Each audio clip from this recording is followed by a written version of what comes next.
If you look back at the end of the 20th century, it's really a tale of two completely different stories.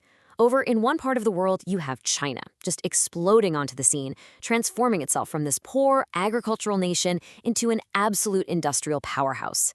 And then you have dozens of newly independent African nations, full of hope, trying to build their own prosperous futures. They both started in a pretty similar, difficult place, but wow, did their paths go in different directions. Okay, let's get into why. And if you want to see the end result in a nutshell, this is it. China became the world's factory, putting together everything from your phone to your sneakers. At the same time, much of Africa kind of got stuck being the world's quarry, a place rich in raw materials like oil, cobalt, and cocoa beans that were just shipped out to be turned into valuable stuff somewhere else. So that leads us to the big question, right? Why? Why couldn't Africa just copy China's playbook and achieve that same incredible economic takeoff? Well, the answer is pretty complex, and it starts with a really crucial idea. They weren't just playing the same game with different strategies. They were forced to play entirely different games with completely different sets of rules. To really understand this, we've got to rewind the clock to the starting line, back in the mid-20th century, because the political and economic setups for China and all these newly independent African nations, well, they were worlds apart. This slide right here really gets to the heart of it. On the left, you've got China. Sure, it was poor, but it was one unified country. It was sovereign. It was the master of its own house, free to choose its own path, for better or worse. Now, look at the right. Africa wasn't one thing. It was a continent that had been carved up into 54 different states, inheriting borders and economies that were designed by colonial powers specifically for one purpose: to extract resources. And then you throw the Cold War into the mix. Now, you might think China's isolation would be a bad thing, but it was actually a blessing in disguise. It gave them the freedom to experiment, to make their own mistakes, and to figure things out without outside interference. African nations, on the other hand, were smack in the middle of this giant geopolitical chessboard. They became battlegrounds for influence between the US and the Soviet Union. Any African leader who wanted to forge a truly independent path was often seen as a threat to Western interests. And this wasn't just some theory, it was a tragic, repeating pattern. You had these visionary leaders, people like Lumumba in the Congo, Nkrumah in Ghana, Sankara in Burkina Faso, who had these incredible, ambitious plans for true self-reliance. And one by one, they were overthrown or assassinated in coups that often had clear links to Western intelligence agencies. Their dreams for their countries were cut short. Okay, so that covers the starting conditions.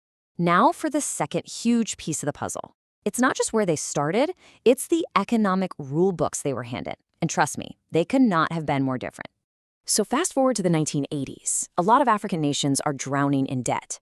To get bailout loans from the IMF and the World Bank, they had to agree to these things called Structural Adjustment Programs, or SAPs. Think of it as a standard economic medicine they were forced to take. Cut your government spending, sell your state-owned companies, and, this is the big one, throw your markets wide open to foreign goods, like right now. Now, look at this. This is the crucial part. China did the literal exact opposite of what Africa was told to do. China put up high tariffs to protect its new infant industries from foreign competition. The SAPs told Africa to tear those walls down. China used its state-owned companies as national champions. Africa was told to sell them off. China controlled foreign investment with an iron fist. Africa was told to open the floodgates. And this quote from an African official just says it all, doesn't it? You can feel the frustration. It points to this massive double standard, the very same strategies that pretty much every wealthy nation today, including the US, the UK, and China, used to get rich, were now forbidden to African countries in the name of free trade. So, what did all this actually mean for real people and real economies? Let's take a look at the results on the ground. We'll check out the stories of two really important African countries. Let's start with Nigeria. Back in the 70s, they were swimming in oil money and had these huge dreams of building a real industrial economy. But then the oil price crashed in the 80s and the country spiraled into a debt crisis. In 1986, they had no choice but to adopt an IMF adjustment program. The result? It wasn't a thriving, diverse economy. It was a collapsed currency and the absolute devastation of their manufacturing sector. And you can see it right here in the numbers. This chart shows Nigerian manufacturing as a piece of their economy. It was growing, it was on an upward path, and then after these policies kick in, it just falls off a cliff. Local factories making everything from textiles to car parts just couldn't survive the flood of cheaper imports. Ghana's story is just as heartbreaking. As the first sub-Saharan nation to get independence, it was this incredible symbol of hope, with a powerful vision for an industrialized future. But after its leader, Nkrumah, was overthrown, the country's economy eventually collapsed.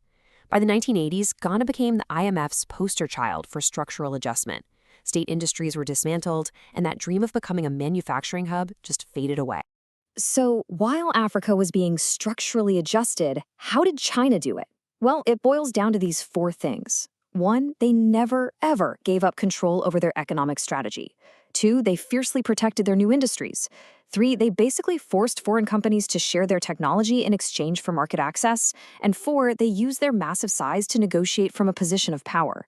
These were all options that were just taken off the table for most African nations. But here's the thing. That was then, and this is now. History is not destiny. The story doesn't just end there. Today, a whole new chapter is being written as African nations are working together to reclaim their power and write a brand new playbook for the 21st century. And this is what that new playbook looks like. First up, unity. The African Continental Free Trade Area is creating a single market of over 1 billion people. That gives you the scale to build real industries. Second, new friends. They're diversifying their partnerships beyond just Europe and America. And third, and this is absolutely critical, is value addition. The new goal is to stop just exporting raw cocoa beans and start exporting finished chocolate bars, keeping the jobs and the profits at home. And finally, you can't forget the people. Africa has the youngest, fastest growing workforce on the entire planet. That is pure potential. So, while Africa couldn't follow China's path in the 20th century, the game was pretty much rigged. The 21st century is a whole new ballgame. By unifying, innovating, and demanding a fairer shot, the continent is finally in a position to write its own success story on its own terms. And that is a story we should all be paying very close attention to.